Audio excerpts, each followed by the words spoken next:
Hi everybody and welcome back for Stick Dog Chapter 4, An Acorn Drops in the Forest. With Stick Dog in the lead, all 5 dogs sprinted off in search of the yummy hamburgers. 20 paws charging across the twigs, leaves and sticks of the forest floor created a thunderous racket, but it was a thunderous racket only for a couple of minutes. Then something happened. Poo-Poo saw a squirrel. "Stop! Everybody stop!"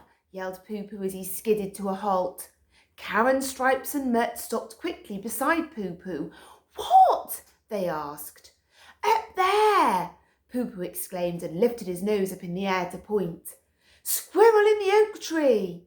The 4 dogs gathered around the trunk of the tree. Stick Dog stood off to the side. The smell of those hamburgers was even stronger now. "Hey, you guys," said Stick Dog, "let's keep going and track down those hamburgers." "I'm starting to get pretty hungry." Poo-Poo snapped his head towards Stick Dog and looked him in the eye. "You must not have heard me," he said. "There's a squirrel up there." He turned back to the tree. Stick Dog knew this delay would only make his hunger worse. He said, "I heard you, Poo-Poo, and I know how important squirrels are to you. I really do. It's just that—" "They're more than just important to me," said Poo-Poo. "That's a gross under-exaggeration. Squirrels are my arch enemies. Ever since I was a puppy on the dairy farm, they've been torturing me." "You grew up on a dairy farm, Poo-Poo?" asked Mutt. "I think so. I remember there were cows everywhere," he answered, never once taking his eyes off the enemy in the tree. "And there were squirrels everywhere too, with their sniffy little noses and their chattering sounds, and then those puffy tails. Ooh, I can't stand those puffy tails." "Like they're so great. Look at us. We have puffy tails. Aren't we so special?" Stick Dog came up a step closer and glanced up into the oak tree. "Poo-Poo, I might not feel quite as strongly as you do about squirrels." "They're evil," Poo-Poo interrupted. "Truly evil." Okay, they're evil," said Stick Dog. "I just wonder why we have to worry about this particular squirrel, in this particular tree, at this particular time. We're on our way to find tasty hamburgers." With a good strategy and some good teamwork, we could be feasting on hamburgers in no time. Poo-Poo was quiet and still. Stick Dog hoped that he was absorbing the words and would decide to abandon the squirrel and continue the mission. "Did you see that?" Poo-Poo screamed. "It just twitched its tail at me. Ah! I can't stand it when they do that. It drives me crazy." "Could you just forget about it this one time?" Stick Dog asked. Poo-Poo paused and considered. "Well, maybe." And then the squirrel dropped an acorn on Poo-Poo's head.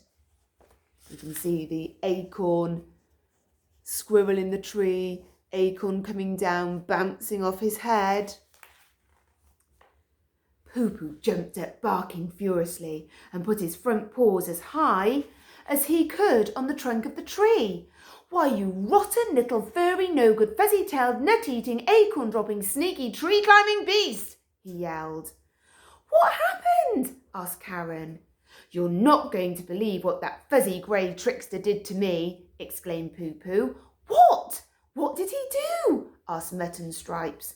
"That puffy-tailed, nose-twitching, branch-jumping little scoundrel dropped an acorn on my head." "He didn't," said Karen. "I can't believe it." "He did," Poo-Poo answered, his eyes fixed on the top branches of that tree. "This is the last time," said Poo-Poo, now circling the tree and growling at the uppermost branches. "I've had it with their twitchy tails and their oh-so-superior tree-jumping skills and fancy wire-walking expertise. And I've really had it with their acorn-dropping ways. It's time to set things right and restore the natural order of things. Dogs are better than squirrels, and today I'm going to prove it." "How are you going to do that, Poo-Poo?" asked Karen. I'm not sure, but I'm thinking I'll just wait here until that squirrel comes down, said Poo-Poo. He stopped and brought a paw to his chin. But that might be a while. That nasty little grey fluff ball probably has a stash of food up there somewhere.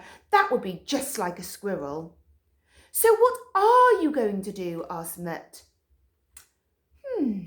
I'll just have to find a way up. Now, I don't know if you know this or not, but dogs can't climb trees. And this presented a dilemma.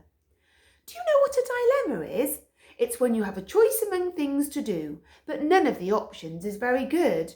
Let's see. Let me think of an example. Okay, here's one. It's dinner time and you have 2 vegetables to choose from.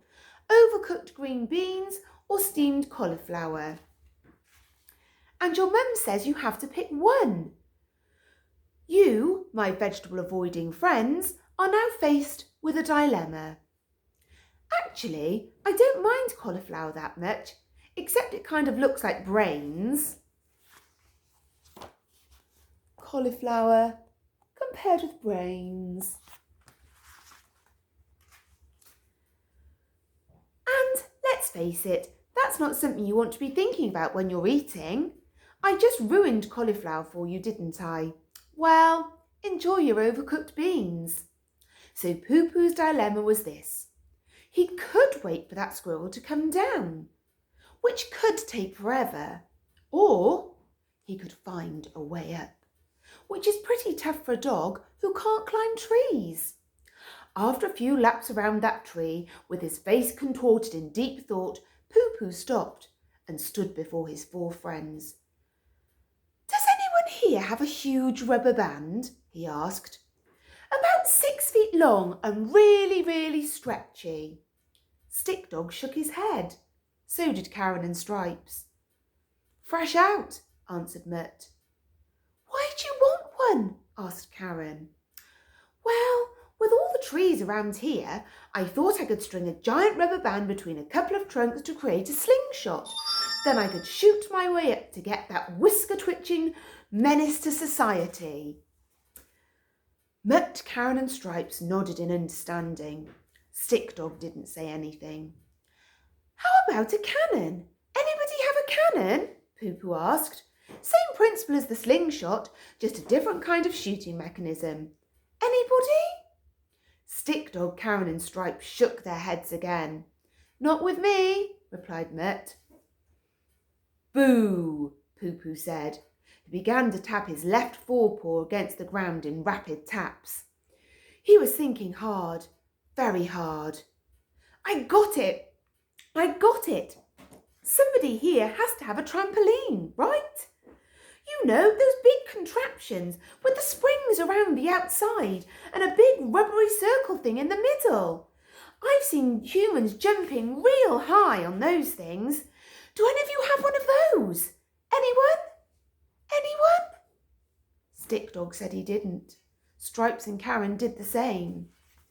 There he is, his idea of jumping on the trampoline up to the tree to get the squirrel. Mutt splayed his legs and shook his whole body as if he thought there was a chance the trampoline might fall out of his fur. He studied the ground beneath him and seemed disappointed to find that there was no trampoline. Not today, he answered. Oh, this is great, just great, Poo-Poo moaned. Here I have this devious, conniving chatterbox practically within my grasp, and I can't finish the job. Finally, Stick Dog rose to his feet. He knew the squirrel was not practically within Poo-Poo's grasp at all, but he also knew they had to get to the park as fast as possible if they wanted any chance of a hamburger feast. Every minute of delay meant their hunger would grow more severe. It also meant the hamburgers might be eaten before they even had a chance to grab them. Stick Dog knew he had to act.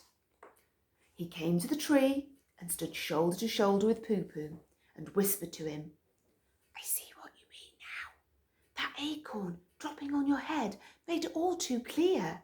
It's time to deal with this tail twitcher. Poo-Poo, clearly surprised, turned his head and stared at Stick Dog. Poo-Poo's right, Stick Dog shouted up in the general direction of the squirrel. He couldn't really see it, but that didn't really matter to him. I've had it with snivelling, tail-shaking chattermouths like you.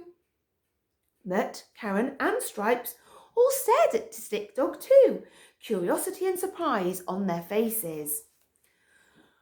We can wait all week if we have to. No food, no water, no problem. Stick Dog was doing his best to look as tough as he could. He squinted his eyes and tried to snarl. It was not something he was very good at. Do you smell that hamburger aroma coming from the park, you fuzzy tail shaker? Do you? The squirrel was paying no attention. It was digging the nut out from an acorn shell. The dogs, however, had rediscovered the scent of hamburger. Their noses lifted in the air. See how good that smells, Stick Dog continued shouting. Well, we don't care one bit. Those humans can cook 1,000,000 tasty hamburgers and eat them all. So what if we don't get any? Ugh, Stick Dog whispered. There was a look of concern on his face. If we have to wait until we're just skin and bones and barbecue season is over and we never eat again, that's just fine by us, Stick Dog continued. Stick Dog, could I have a word? Asked Karen. She appeared bothered as well. Stick Dog pretended not to hear her. He shouted, Hey, you up there! I want you to know that I agree 100% with Poo Poo. I'll gladly sacrifice a chance at delicious juicy hamburgers. So what if we haven't had anything to eat since yesterday morning? So what if we never get another chance like this again? Excuse me? Stick Dog, said Stripes. But Stick Dog went on. I know that meaty juice and smoky flavour will be the best we ever tasted, and it would be so nice to have warm food for a change. We almost always find cold food. We never get warm food like hamburgers from the barbecue, but it doesn't matter. We're not going anywhere. Stick Dog, Poo Poo tried to interrupt, but Stick Dog just kept going. Just to show you how committed I am, I'm going to take a big sniff of the air and not leave. Are you watching? Stick Dog took a huge sniff of the air, and as he suspected they would, the other dogs did too. The wind was drifting in the perfect direction, blowing the mouth-watering hamburger-scented breeze right to them. He heard the slow, deep rumble of the other dogs' stomachs. From the corner of his eye, he saw Poo Poo close his eyes and lick his lips. Doesn't that smell extra delicious, Mr. Twitchy Pants? Stick called to the squirrel. I can almost taste them. We don't care, though. We're not leaving. No way. Hey, Stick Dog? Yes, Poo Poo, Stick Dog answered, not lowering his head yet. I'm thinking, Poo Poo said, that maybe we should just go get those hamburgers and worry about proving our superiority to squirrels later. Are you sure? Stick Dog, Poo Poo declared, I've never been so sure of anything in my life. Stick Dog lowered his head and stretched his legs, preparing for the rest of the journey to Picasso Park. If you're sure that's what you want to do, Poo Poo. Oh, Poo Poo nodded quickly and wagged his tail. What are we waiting for? Let's go. Without even looking up, Poo Poo ran right past the oak tree and the squirrel that was in it. Stick Dog smiled. To the park, he said to Mutt, Stripes and Karen, and off they ran, leaving the tree behind.